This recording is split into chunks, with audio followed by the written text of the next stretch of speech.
Hello everyone, welcome to part 7 of Indian economy mains 365 जो कि vision IAS की तरफ से रिलीज़ किया गया मैगज़ीन है। आज हम लोग देखने वाले हैं टॉपिक नंबर 6 जो कि डील करता है एग्रीकल्चर एंड अलाइड एक्टिविटीज़ से। ठीक है, तो काफ़ी इम्पोर्टेंट टॉपिक है। 1 से 2 क्वेश्चंस आप लोग एक्सपेक्ट कर सकते हो ये मेंस में। तो पहला जो टॉपिक है, जो सब टॉपिक हम लोग देखने वाले हैं, उसमें कोई रिपोर्ट रिलीज़ की गई है एग्रीकल्चर एंड अलाइड सेक्टर्स के लिए। वो रिपोर्ट किसने रिलीज़ की है, पहले तो हमको ये देखना है। नेशनल स्टैटिस्टिकल ऑफिस ने ये रिलीज़ की है रिपोर्ट। ये क्या है, एक कॉम्प्रीहेंसिव ओवरव्यू देता है इंडियन एग्रीकल्चर के परफॉर्मेंस के बारे में ओवर द लास्ट डिकेड। तो पूरे 10 ईयर्स के लिए ये 10 ईयर्स की पूरी रिपोर्ट रिलीज़ की गई है। इसमें क्या क्या बताया गया है, ग्रॉस वैल्यू एडेड जो एग्रीकल्चर और अलाइड सेक्टर्स में है, ये कितने परसेंट से ग्रो किया है। अराउंड 225% से अप्रॉक्सीमेटली ये ग्रो किया गया है। ठीक है, और ग्रॉस वैल्यू ऑफ आउटपुट कितना परसेंटेज ग्रो हुआ है, it is around 54.6% in the last 10 years. ठीक है, कॉन्डिमेंट्स एंड स्पाइसेस के बारे में इन्होंने बताया कि Madhya Pradesh is the top contributor जो कि ये प्रोड्यूस करता है, which is around 19%, followed by Karnataka and Gujarat 16 and 15% respectively. Crop sector के बारे में रिपोर्ट में बताया गया है कि ये लार्जेस्ट कंट्रीब्यूटर है, क्रॉप्स लार्जेस्ट कंट्रीब्यूट करते हैं एग्रीकल्चर एंड अलाइड सेक्टर्स के लिए। And Uttar Pradesh is the top cereal producing state. Paddy and wheat constitute around 85%. तो 85% क्या सारे सीरियल्स में से 85% पैडी एंड वीट ग्रो होता है। ठीक है, फ्लोरिकल्चर के बारे में क्या बताया गया है, जो कि ग्रॉस वैल्यू आउटपुट है ये डबल हुआ है फ्लोरिकल्चर में। अराउंड कितना हो गया अभी, 28.1 करोड़। फिशिंग एंड एक्वाकल्चर के बारे में, तो ये सारी एक्टिविटीज़ क्या है, एग्रीकल्चर एंड उसके अलाइड एक्टिविटीज़ है। फिशिंग एंड एक्वाकल्चर भी उसके अंडर आ जाता है। इसका कंट्रीब्यूशन कितना बड़ा है, 4.2% से 7%। ठीक है, इनलैंड फिशिंग ऑलरेडी डिक्रीज़ हो चुकी है। ठीक है, compare to marine fishing. Marine fishing increase हुआ है बट इनलैंड फिशिंग है वो कम हुआ है।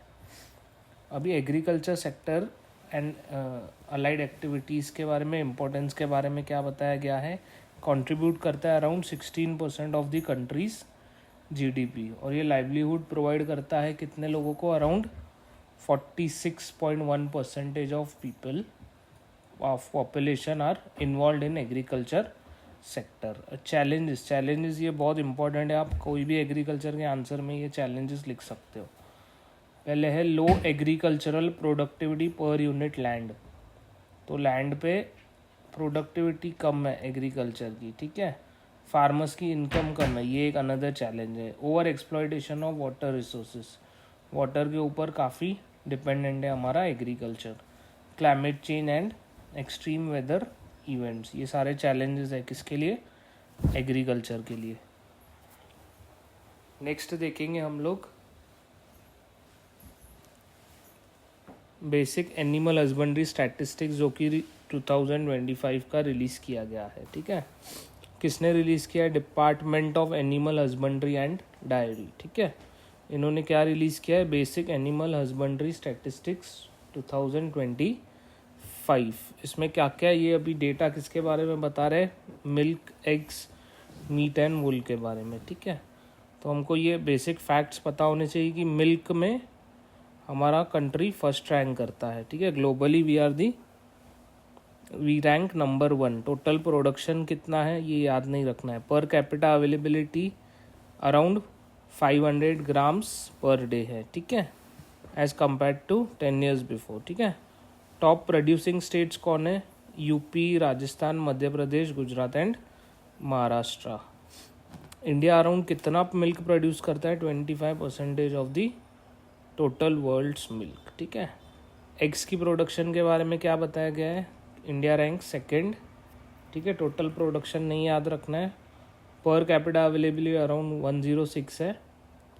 84% ऑफ द कमर्शियल पोल्ट्री है जो ये 85% of national output. Top producing states कौन है? Andhra Pradesh, Tamil Nadu, Telangana, west Bengal and Karnataka. Meat में इंडिया कितना रैंक करता है? मीट प्रोडक्शन में 4th। ठीक है। Top producing states west Bengal, UP, Maharashtra, Andhra Pradesh, Telangana. Wool का नहीं दिया गया है, कौन से रैंक पे आप लोग ये कमेंट सेक्शन में चेक करके बताओगे। ठीक है। टॉप प्रोड्यूसिंग स्टेट्स क्या है? Rajasthan, Jammu Kashmir, Maharashtra and Gujarat and Himachal Pradesh. ठीक है। नेक्स्ट टॉपिक है ग्रेन स्टोरेज के बारे में। Grain storage system in India. अभी न्यूज़ में क्यों है ये टॉपिक? क्योंकि the government has fast tracked the procedures for approval of doubling the credit target of agriculture infrastructure fund to ensure safe storage of food grains. तो simple हमको क्या याद रखना है? Government safe storage of food grains के ऊपर focus कर रही है, इसके लिए ये टॉपिक न्यूज़ में। और इन्होंने एग्रीकल्चर इंफ्रास्ट्रक्चर फंड को डबल करने की बात की गई है। ठीक है। थोड़ा सा बेसिक देखेंगे हम लोग अभी स्टोरेज का पैटर्न क्या है इंडिया में। According to third advance estimate, India has achieved a record food grain production of 353 million tonnes. ठीक है। स्कीम्स क्या है अभी इसके लिए, स्टोरेज के लिए? पहली है एग्रीकल्चर इंफ्रास्ट्रक्चर फंड जो कि लॉन्च किया गया था 2020 में। ये किस किस एक्टिविटीज़ को सपोर्ट करता है या कौन सी चीज़ों के ऊपर फंडिंग प्रोवाइड करता है? For warehousing, cold storage facility, sorting and grading units and logistic infrastructure के लिए ये फंड प्रोवाइड करता है। नेक्स्ट क्या है? Agriculture marketing infrastructure. ठीक है। मार्केटिंग के से रिलेटेड होगा। It is an integrated scheme for agriculture marketing and it provides financial assistance for construction and renovation of warehouses and godowns in rural areas. तो ये rural area के ऊपर focus करता है और कंस्ट्रक्शन और रेनोवेशन के लिए देता है फंड। किसके लिए? वेयर हाउसेज एंड गोडाउन्स के लिए। नेक्स्ट स्कीम है प्रधानमंत्री संपदा किसान संपदा योजना। ये कॉम्प्रिहेंसिव स्कीम है to build modern infrastructure for food processing sector. World's largest grain storage plan in cooperative sector. It aims to develop storage and other agriculture infrastructure at the back level with convergence of schemes like AIF and AMI। ठीक है। ऊपर वाली schemes के साथ ये converge करके infrastructure को develop करने की ट्राई कर रहा है। अभी हमको ज़्यादा स्टोरेज की नीड क्यों है? Better storage. ठीक है। लॉसेस कम करने के लिए बहुत सारा फूड ग्रेन्स एंड पेरिशेबल जो आइटम्स होते हैं ये वेस्ट हो जाते हैं because of the improper storage. और ये around 1/3 of the Indian poor population को फीड करने के लिए सफिशेंट है। तो लॉसेस को कम करने के लिए we need better storage. Price stability. ठीक है। स्टोरेज अगर अच्छा रहेगा तो ये क्या करेगा? गवर्नमेंट को स्टॉक रिलीज़ करने के लिए हेल्प करेगा। कभी जब भी फ्लक्चुएशंस होती है, शॉर्टेज होती है, गवर्नमेंट स्टोर करके रख सकती है। And whenever there is price fluctuation और shortage of food grains, government can give to people. ठीक है। दूसरा है सपोर्टिंग पब्लिक डिस्ट्रीब्यूशन सिस्टम को भी ये सपोर्ट करेगा स्टोरेज के लिए। फार्मर डिस्ट्रेस कम होगा इसके लिए। ठीक है। उनकी सेल्स इंप्रूव होगी, ज़्यादा टाइम के लिए वो स्टोर कर पाएंगे, डायरेक्टली उनको बेनिफिट होगा। ठीक है। फिनेंशियल बेनिफिट होगा। अभी चैलेंजेस क्या है इसके फूड ग्रेन स्टोरेज के इंडिया में? सबसे पहले तो ये रीजनल इम्बैलेंस। कोई स्टेट्स में स्टोरेज इंफ्रास्ट्रक्चर काफ़ी अच्छा डेवलप किया गया है, जैसे कि पंजाब एंड हरियाणा में। ठीक है। यहाँ पे बहुत अच्छा सिस्टम है स्टोरेज का। बाकी इसके अलावा दूसरे जो स्टेट्स है, eastern north eastern state, they lack adequate facilities for storage of food grains. Delay in creation of storage infrastructure. ठीक है। स्टोरेज प्रोजेक्ट्स जो है, जो स्कीम्स लॉन्च की गई है, जैसे कि प्राइवेट एंटरप्रेन्योर गारंटी स्कीम, ये काफ़ी टाइम डिले फेस होता है ये स्कीम्स में। ठीक है। इंफ्रास्ट्रक्चर को बनाने में। क्लाइमेट चेंज कैसे एक चैलेंज है? जो टेम्परेचर बढ़ता है और ह्यूमिडिटी बढ़ती रहती है, ये क्या करती है? स्पॉइलेज करेगी फूड ग्रेन्स का and it will support fungal growth in the food grains and other perishable items. तो क्लाइमेट चेंज की वजह से भी डिफ़िकल्ट है स्टोरेज को मेंटेन करना। ठीक है।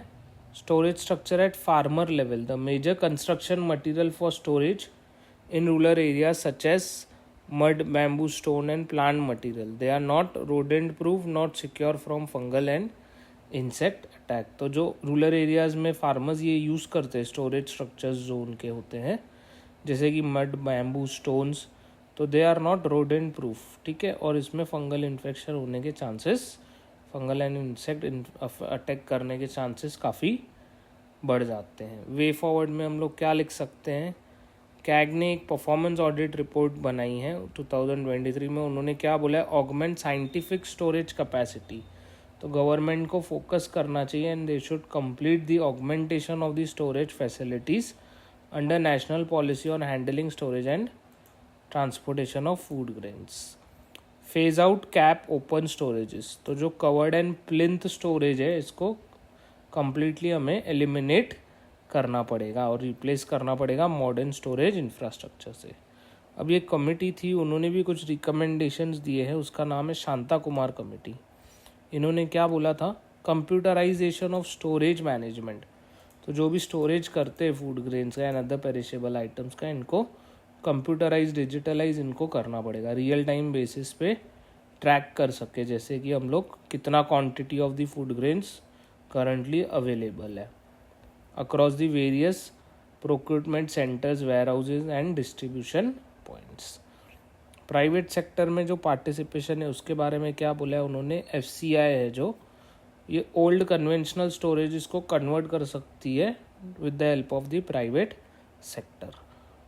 Promotion of negotiable warehouse receipt system. The committee recommended expanding the negotiable warehouse receipt system under which farmers can store their produce in registered warehouses and obtain bank credit. तो इन्होंने क्या बोला था कि जो ये system है इसमें फार्मर्स क्या करेंगे, they can store their produce in registered warehouses, farmers के लिए बनाओ, and they can obtain bank credit, ठीक है, इनको बैंक से क्रेडिट मिल सकता है अगेंस्ट दी स्टोर्ड प्रोड्यूस. तो ये इनके लिए कैसे वर्क होगा, एज अ कोलैटरल ये वर्क होगा. कंक्लूजन में हम लोग देखेंगे, a robust and the scientific grain storage system is essential for securing और इंश्योरिंग फूड सिक्योरिटी. ठीक है, सबसे पहले इम्पॉर्टेंट क्यों है, फूड सिक्योरिटी के लिए. Reducing post harvest losses and enhancing farmers income. तो इससे हार्वेस्ट लॉसेज भी कम होंगे एंड फार्मर की इनकम भी बढ़ेगी. Strengthening storage infrastructure through modern silos, digital monitoring, decentralized facilities and greater private participation will be crucial for building a resilient and efficient agricultural supply chain in India. तो ये था हमारा storage के related topic. Next topic है हमारा food processing sector से related. अभी status क्या है इसका, it is a sunrise sector, जो कि एक ग्रोइंग सेक्टर हम लोग बोलते हैं इसको, और ये एनुअली कितना परसेंटेज से ग्रो हो रहा है, 7.3% से, और ये 10.54 कंट्रीब्यूट करता है GVA में, एग्रीकल्चर सेक्टर के. ठीक है, कितने लोग एम्प्लॉयड है, around 20 lakh employees are engage into food processing sector. Mega food park है, 24 ऑपरेशनल एंड 41 अप्रूव्ड है. इसके अलावा एक्सपोर्ट्स में कितना काम आता है, ये 13.7%, ठीक है, से 20% तक ये एक्सपोर्ट में बढ़ा है. सिग्निफिकेंस क्या है, it is linking agriculture and industry. ठीक है, एग्रीकल्चर और इंडस्ट्री को लिंक करता है. एग्री एक्सपोर्ट अर्निंग इससे बढ़ती है. ठीक है, फूड प्रोसेस करके लोग सेल करते हैं बाहर की कंट्रीज़ में और इससे एक्सपोर्ट अर्निंग्स बढ़ती है. वैल्यू एडिशन हो रहा है एक kind of. It is minimising post harvest losses and enhancing the value of agriculture produce. Rural development को प्रमोट करता है और एम्प्लॉयमेंट देता है लोगों को. स्कीम्स क्या है इसके रिलेटेड, किसान संपदा योजना, मेगा फूड पार्क्स बनाए गए ये स्कीम के under and integrated cold chains बनाई गई है. Prime minister formalisation of micro food processing enterprise scheme है ये. दूसरी स्कीम है PLI स्कीम है. 1 डिस्ट्रिक्ट 1 प्रोडक्ट स्कीम है. और गवर्नमेंट ने 100% FDI अलाउ किया है फूड एंड एग्रीकल्चर प्रोसेसिंग में. ठीक है, और एक पॉलिसी भी रिलीज़ की गई है, एग्री एक्सपोर्ट पॉलिसी 2018. इसके अलावा कृषि उद्यान एंड कृषि रेल स्कीम्स इंट्रोड्यूस की गई है टू रिड्यूस फ्राइट रेट्स. तो इससे ट्रांसपोर्टेशन के ऊपर फ़र्क पड़ेगा। कंस्ट्रेंट्स क्या है हमारे लिए? इनफॉर्मलाइजेशन है, there is no formal system food processing industry में, ठीक है। And there are hurdles to access the raw material को एक्सेस करने इजीली उतना इजी नहीं होता है। Inefficient supply chain, infrastructure and lack of advanced technology, human working capital requirement and lack of modern automated equipment, poor credit access, bureaucratic delays and stringent labor laws, poor quality है, ठीक है। Control and testing infrastructure बहुत poor है food processing industries में। Way forward क्या है? Policy के ऊपर फोकस करना है। We have to streamline regulatory frameworks for labor, food and packaging standards.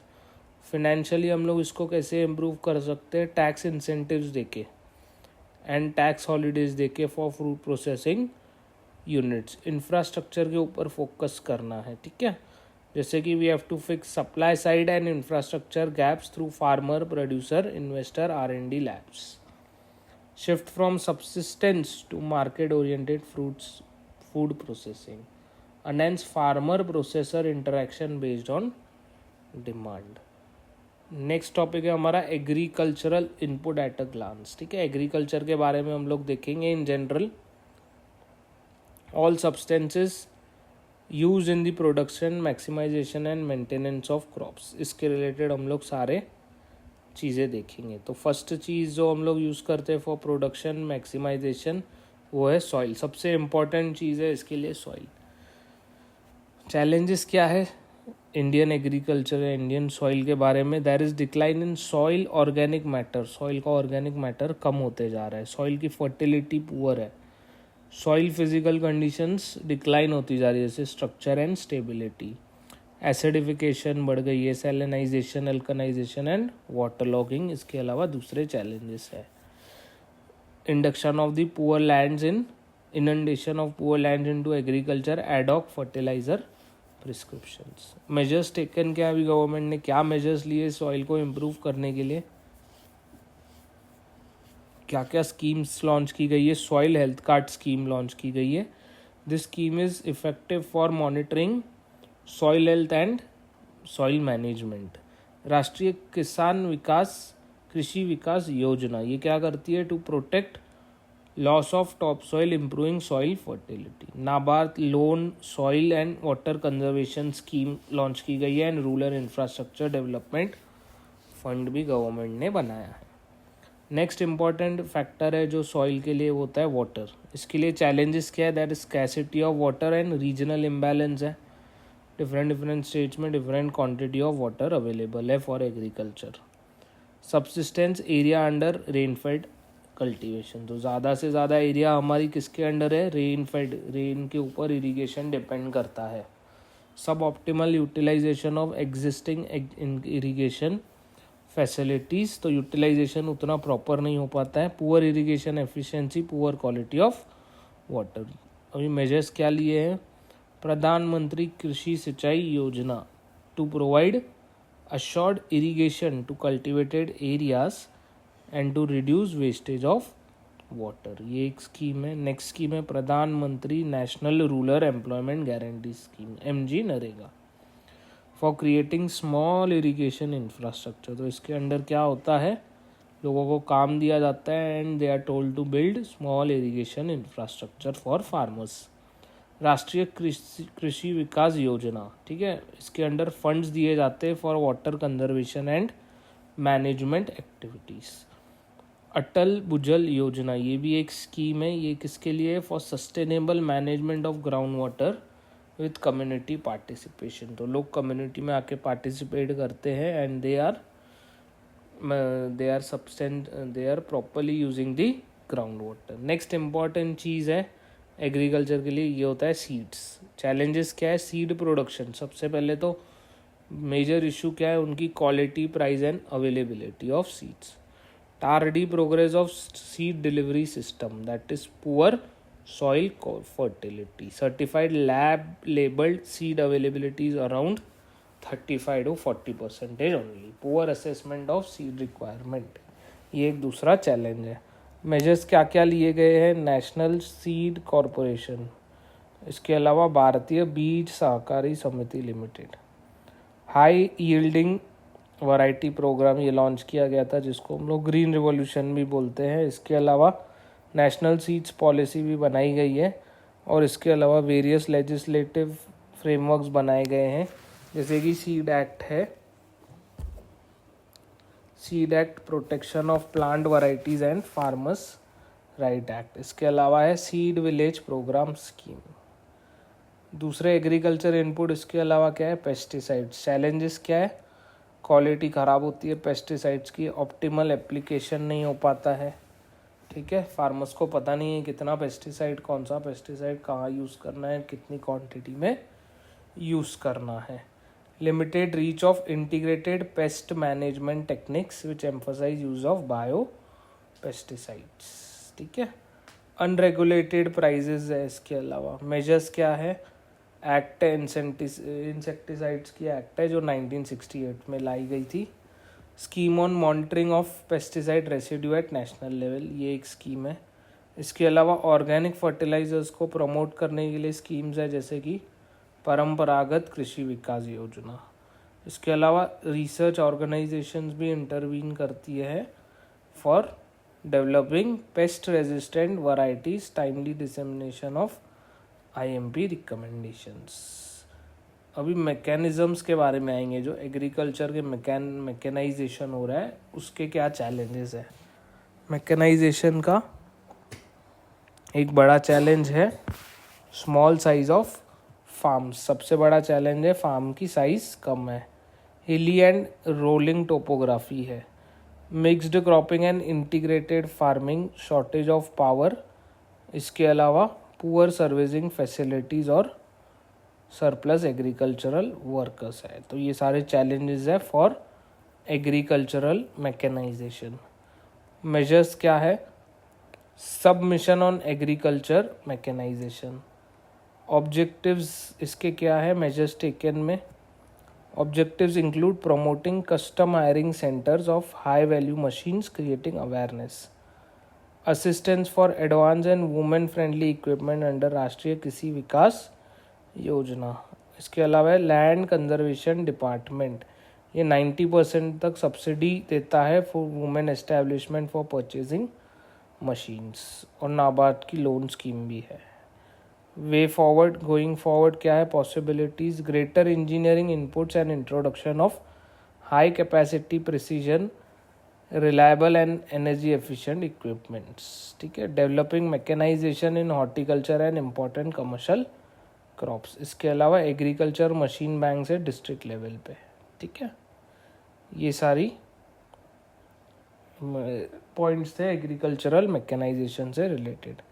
Next important topic है हमारा जो कि डील करता है इंडियाज़ फर्टिलाइज़र सेक्टर के बारे में। इससे भी एक क्वेश्चन आप लोग एक्सपेक्ट कर सकते हो। तो ये भी न्यूज़ में क्यों है, क्योंकि जो है पार्लियामेंट्री स्टैंडिंग कमेटी है जो इन्होंने एक रिपोर्ट प्रेजेंट की on self sufficiency in production of fertilisers, ठीक है।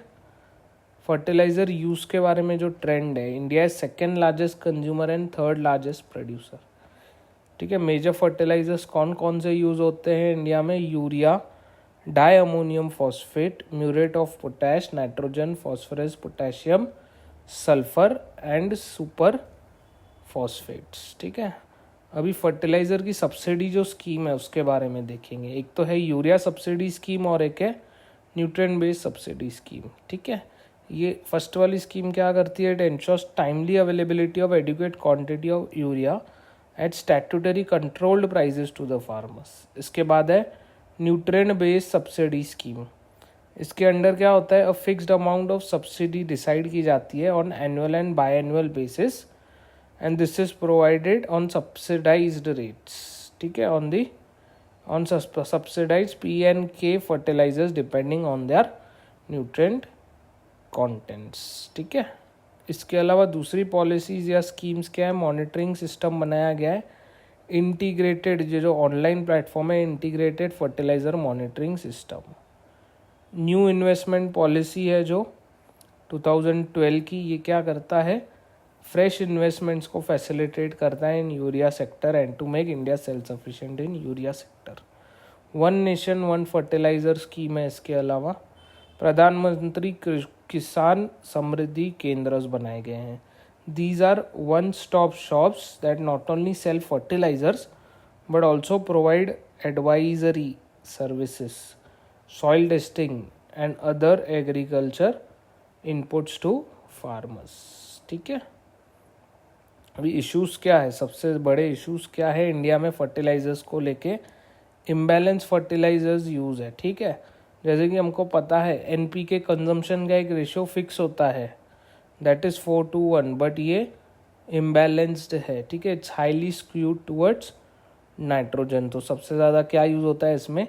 नाइट्रोजन, क्योंकि हमें पता है कि सब्सिडी ज़्यादा होती है ऑन यूरिया। ठीक है, इम्पोर्ट डिपेंडेंस है। ठीक है, India is deficient in sufficient reserves of rock phosphate and imports nearly 95% of the phosphate requirement from the other countries. ठीक है, ऑल्सो इंडिया के पास पोटैश के कोई भी रिजर्व्स नहीं और 100% हम लोग इम्पोर्ट्स के ऊपर डिपेंड करते हैं। सब्सिडी बर्डन है अभी। इसके अलावा there is subsidy burden. The fertiliser subsidy remain second largest subsidy head after food, accounting 10% of the total central expenditure. Technology, obsolete technology use की जाती है। ठीक है, old technology, environment and health impacts भी है। ठीक है, किसके वजह से? केमिकल फर्टिलाइजर्स के ओवर यूज़ की वजह से, स्पेशली नाइट्रोजन। ये लीड करता है एनवायरमेंटल पोल्यूशन और climate change and water contribution में भी ये इफेक्ट करता है। सजेस्टेड रिफॉर्म्स क्या है by committees? Increasing manufacturing capacity को हमको बढ़ाना है। किसकी? डोमेस्टिक यूरिया की प्रोडक्शन को हमको बढ़ाना है।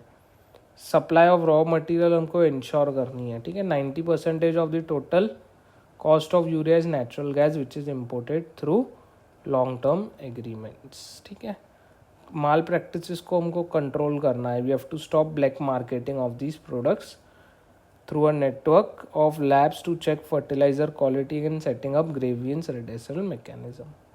प्रमोशन ऑफ नैनो फर्टिलाइजर्स को हमको प्रमोट करना है। बैलेंस फर्टिलाइजर यूज़ हमको देखना है कि एडुकेट क्वांटिटी में फर्टिलाइजर और उनके प्रॉपर रेशियो में फर्टिलाइजर्स यूज़ हो रहे हैं। And we have to also focus on crop rotation and natural ways of farming.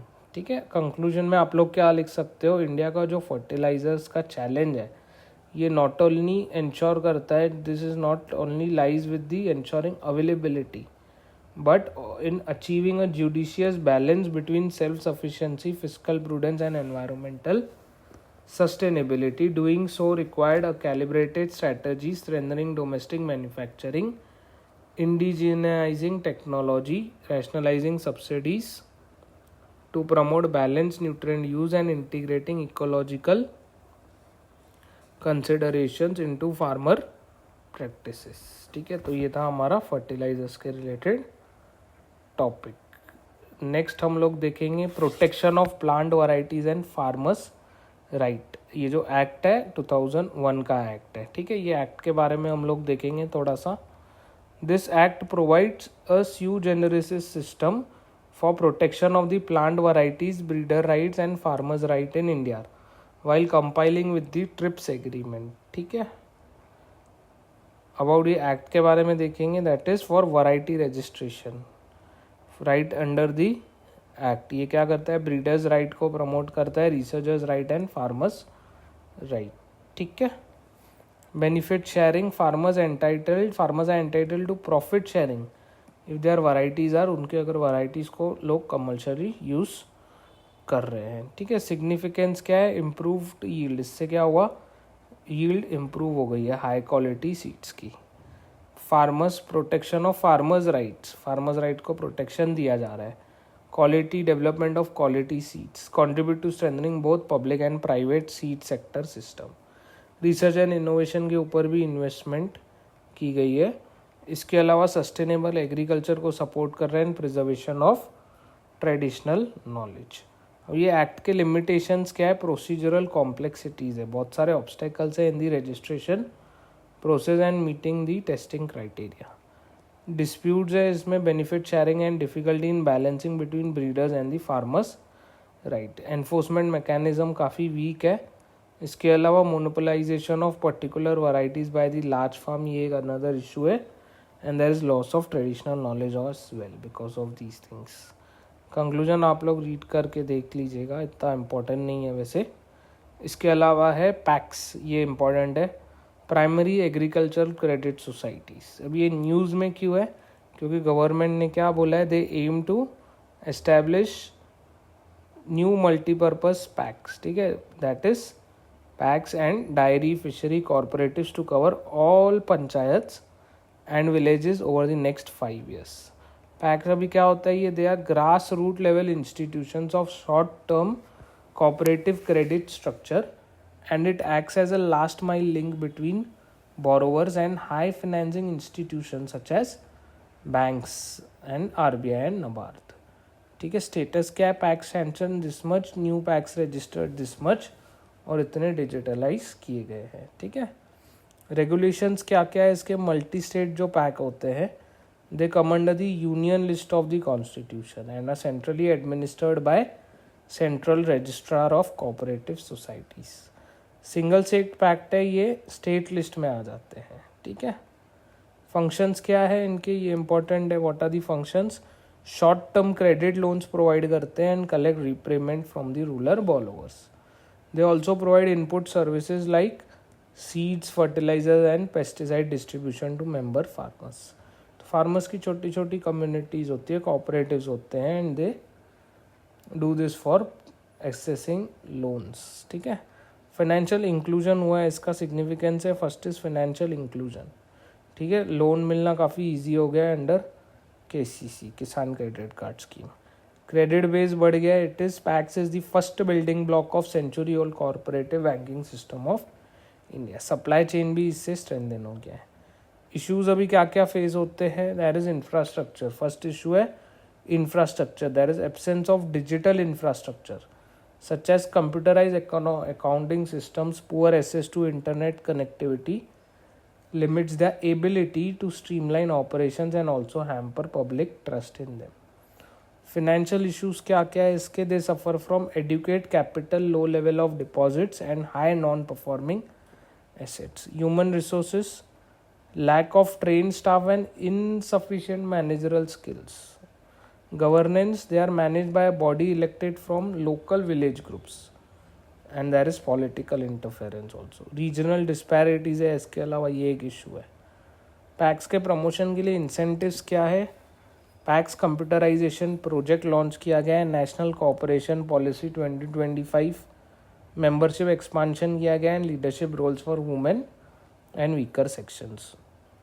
adoption of model bylaws, ठीक है, this enables PACs to function as multi-purpose service centers like PM Kisan Samriddhi Kendras and commerce service centers, warehousing, customer hiring centers and primary processing।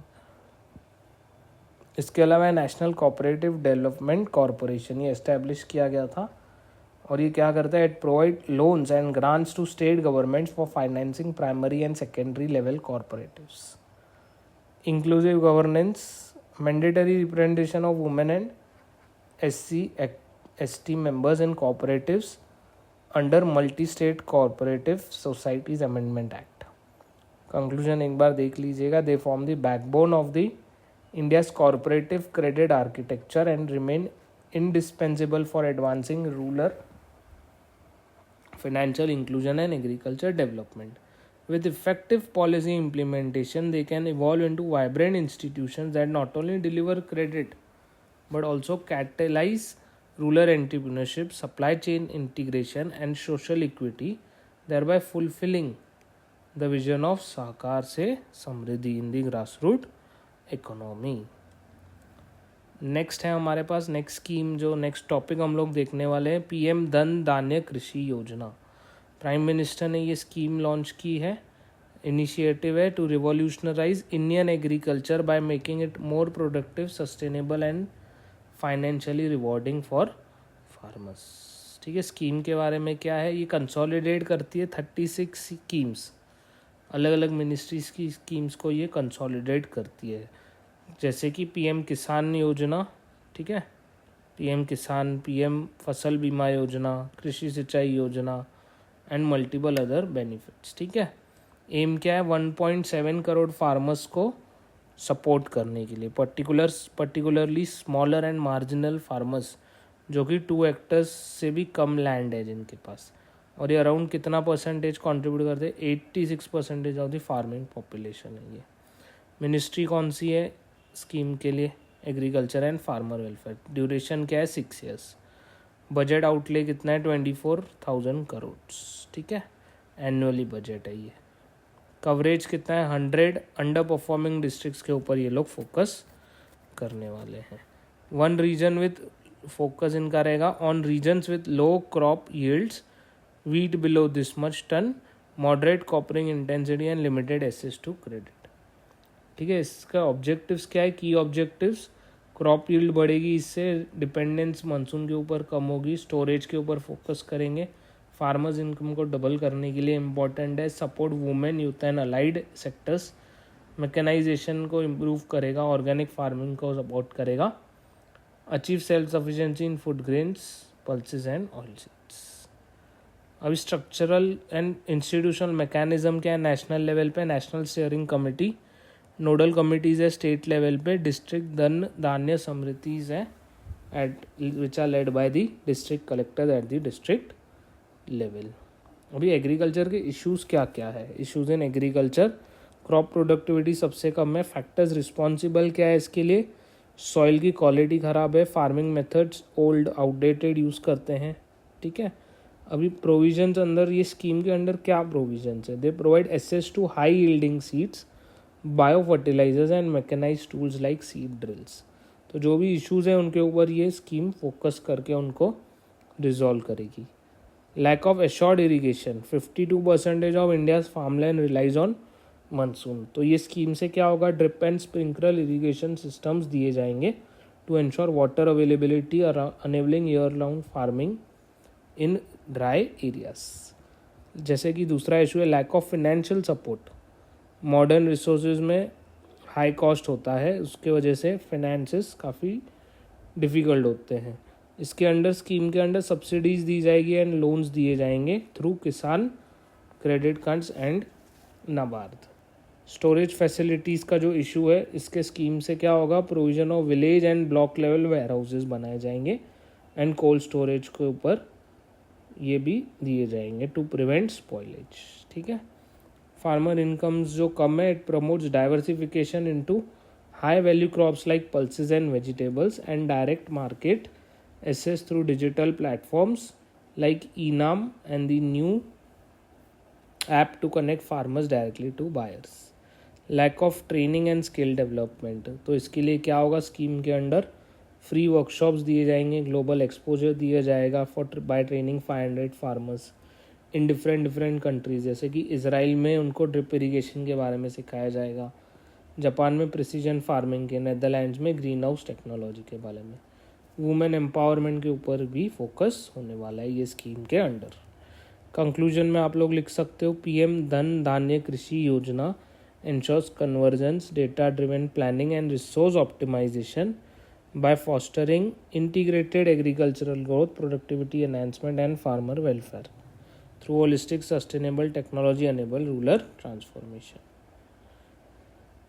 Next है agriculture marketing के ऊपर topic है। Agriculture marketing को हम लोग कैसे define करते हैं, it can be simply defined as commercial functions involve in transferring agriculture product from producers to consumers. तो कमर्शियल फंक्शंस जो भी है उसको हम लोग क्या बोलेंगे, एग्रीकल्चरल मार्केटिंग। इम्पोर्टेंस क्या है इसका, पहला इम्पोर्टेंस हम लोग देखेंगे एग्री मार्केट्स की इम्पोर्टेंस क्या है, monetisation of agricultural produce in the market.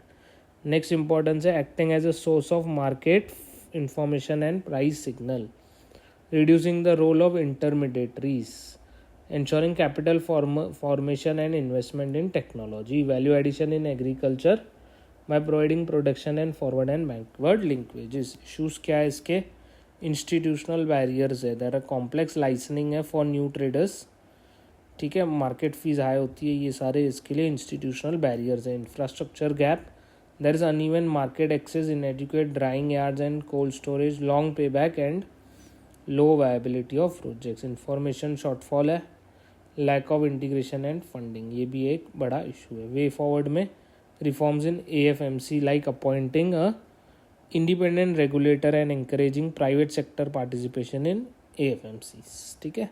National integrated market बनाया जाए by strengthening e NAM by creating a third party assessment certification. Promotion of investment in marketing infrastructure development. This can be done by creating long-term national policy on storage and movement of agriculture produce. Creating more robust information dissemination system. Information को अच्छे से forward किया जाए, लोगों में awareness create की जाए, उसके लिए ये भी है.